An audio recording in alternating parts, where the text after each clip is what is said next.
Greetings, fam. This is Holly Hood, and I'm coming to you from New York City with the latest edition of Weird News. And I promise you, everything you're about to see is 100% true. So, why am I doing this? Well, I think that it's important for you to know the things going on around the world. And, the world is a lot bigger than just your world or my world, and it goes beyond our front door and even beyond our hoods. So it's important to see the things that are going on. One, because they're also prophecies that are being fulfilled.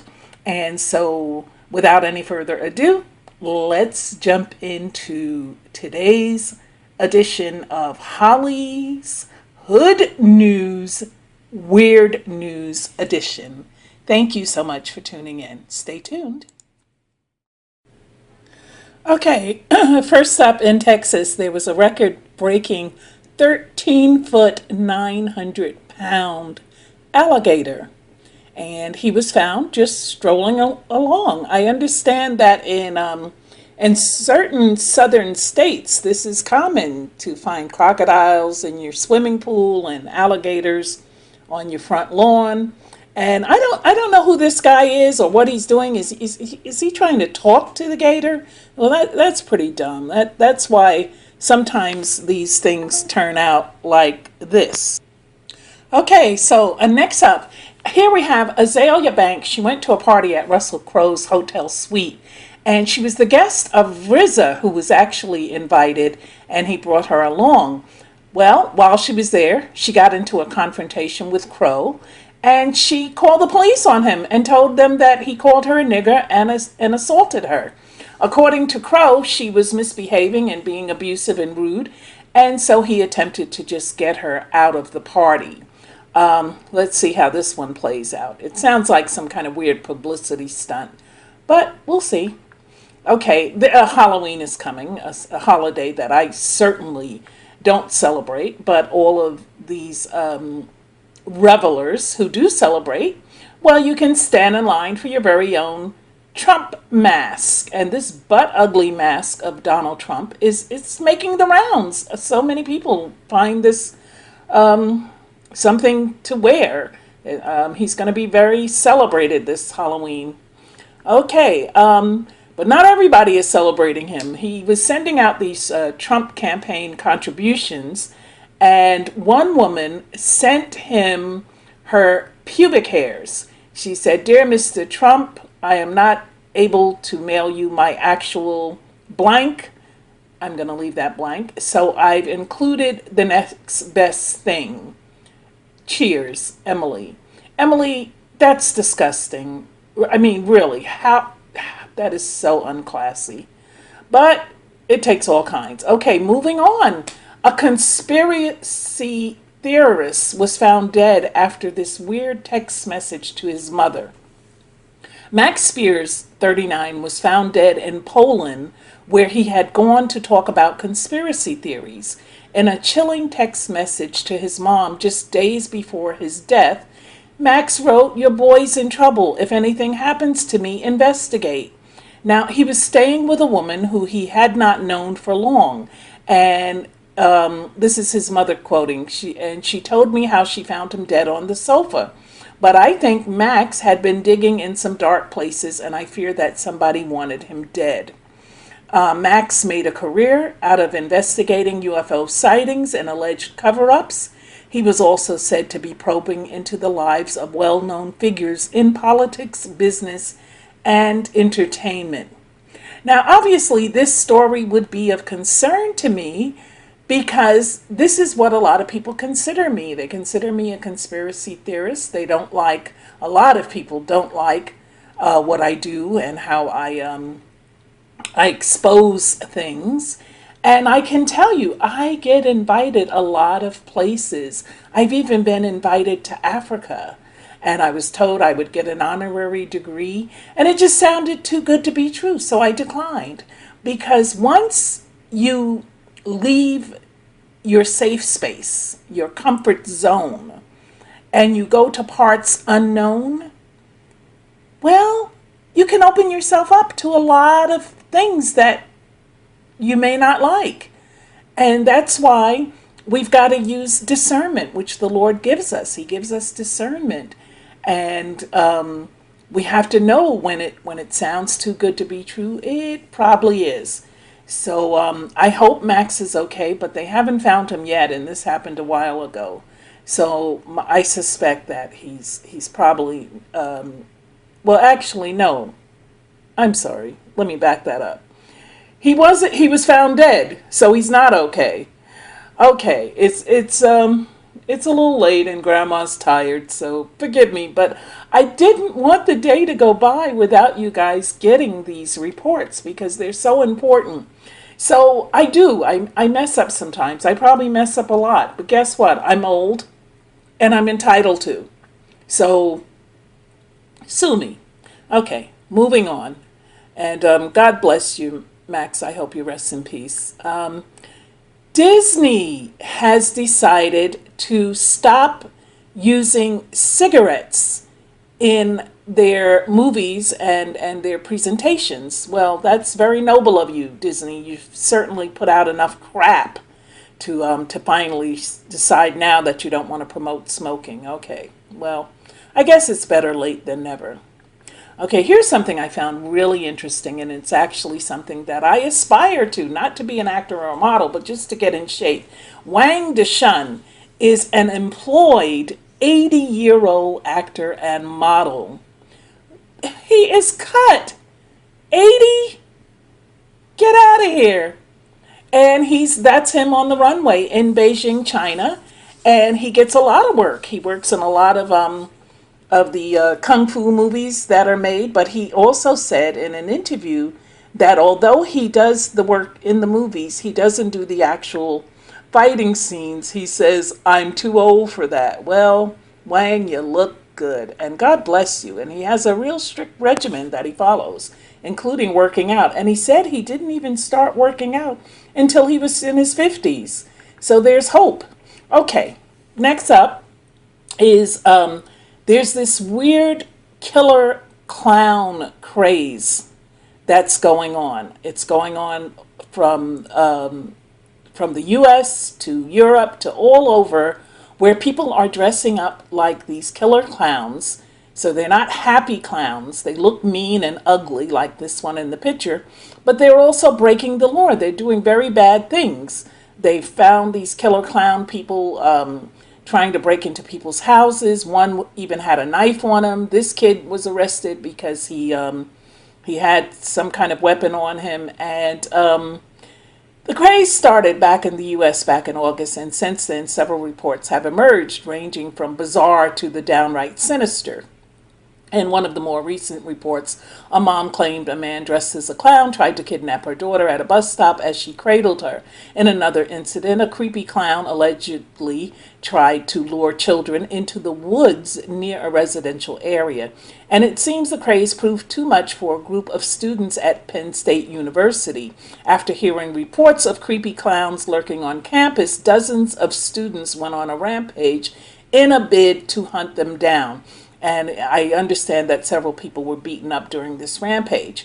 Now, this is the point that I want to make, and I'm going to go back to Halloween and say, parents, even though I've done videos on why Halloween should not be celebrated, to those of you who just insist on taking your kiddies out or even allowing them out to go trick-or-treating, please warn them about these clowns, because I'm not saying everyone dressed as a clown is a bad person, but while this is going on, until it's stopped, you want to warn your children to not take anything from these characters or from anybody really that they don't know. I mean, I totally am against the whole trick-or-treating thing. And if you knew the evil that was behind it and the fact that Halloween is actually the climax to the witches' Sabbath, and that's the evening when that's their most high holy day.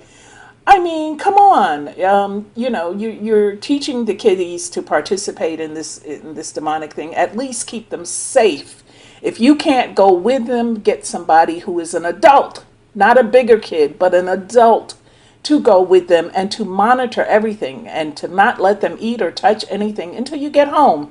And then you inspect it and make sure that it's okay. And also, like I said, beware of these creepy clown characters because they're doing stuff that's so not cool. And that's why this one is on his way to jail. Okay, moving on. This is gross. This is a teddy bear that's made from placenta. Yes, you read that right. This designer, Alex Green, created the twin teddy kit to celebrate the unity of the infant and the mother and the placenta.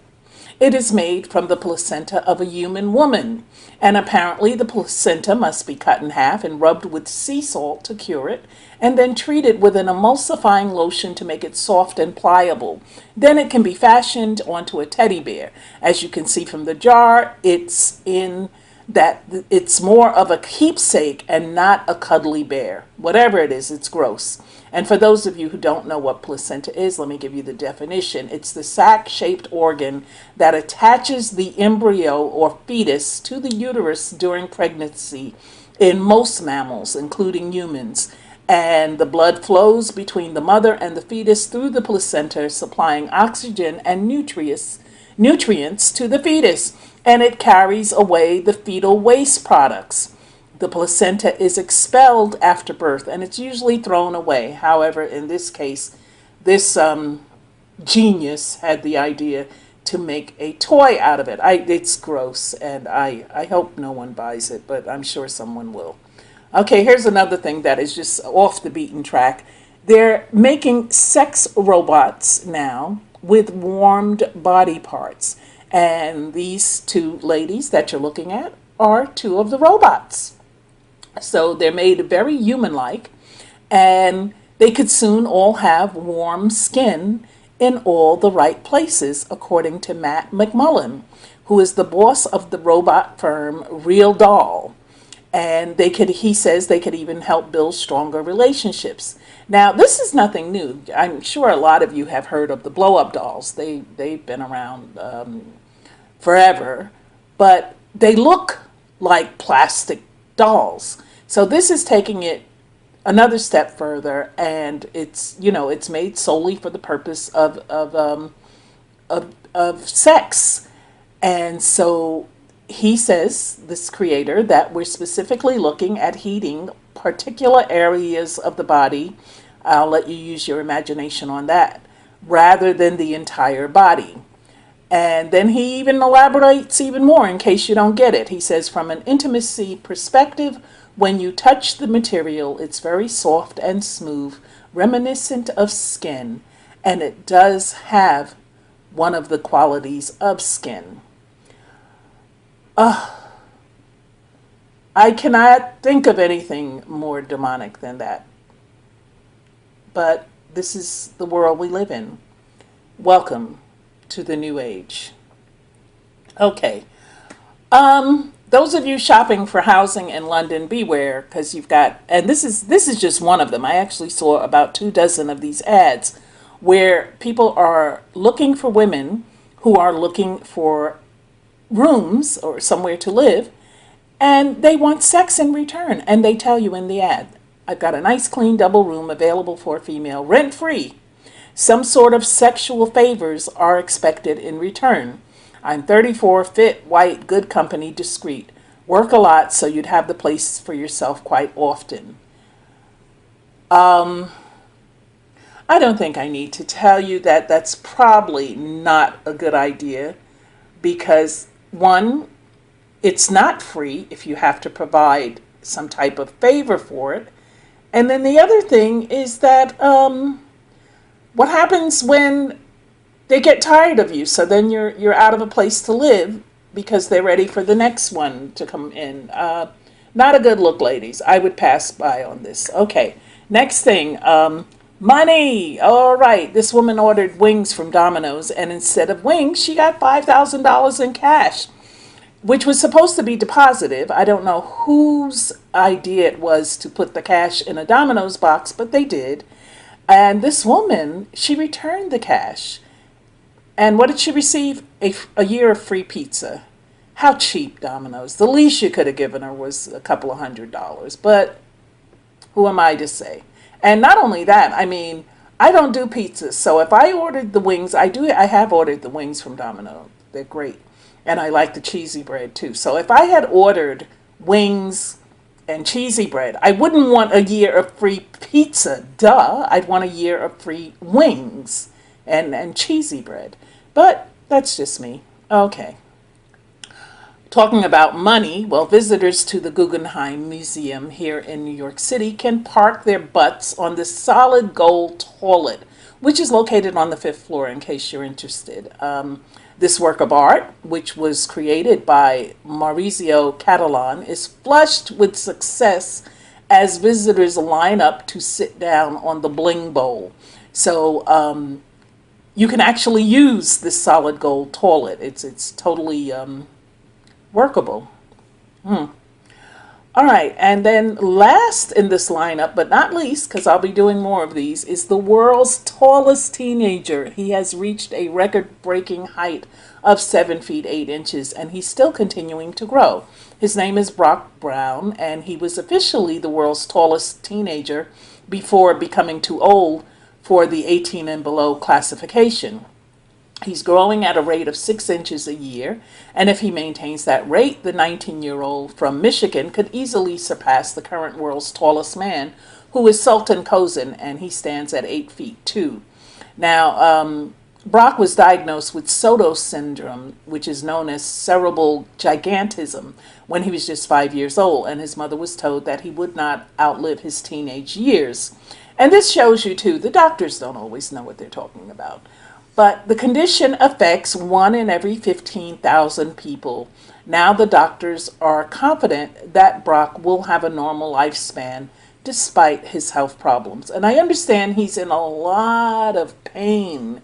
I read his story thoroughly. It was too much to put here, but he has spinal problems that cause him excruciating pain. And they're not able to give him painkillers because he has other medical problems that the painkillers could be dangerous for. This kid wears a size 24 shoe, and he has to have those custom made. I understand Nike donated some sneakers to him a couple of years ago. So Nike, if you're listening, you might want to get the next pair ready, because I don't think sneakers last too many years. And then he's a teenager, so you know he wants the latest ones. But anyway, this sums up today's feature presentation. I just thought these were some things that you guys needed to know. God bless you. I thank the Lord for each and every one of you. Thank you for your participation. Thank you for watching. Thank you for your comments and encouragement. God, I want to speak to you now. Lord, in the name of Jesus, I want to thank you for the people that tune in. I want to thank you for the ability to make the videos. I want to thank you for leading me to the stories that need to be told, that need to be revealed. And I just thank you and I bless you, Lord, in Jesus' mighty name. Amen.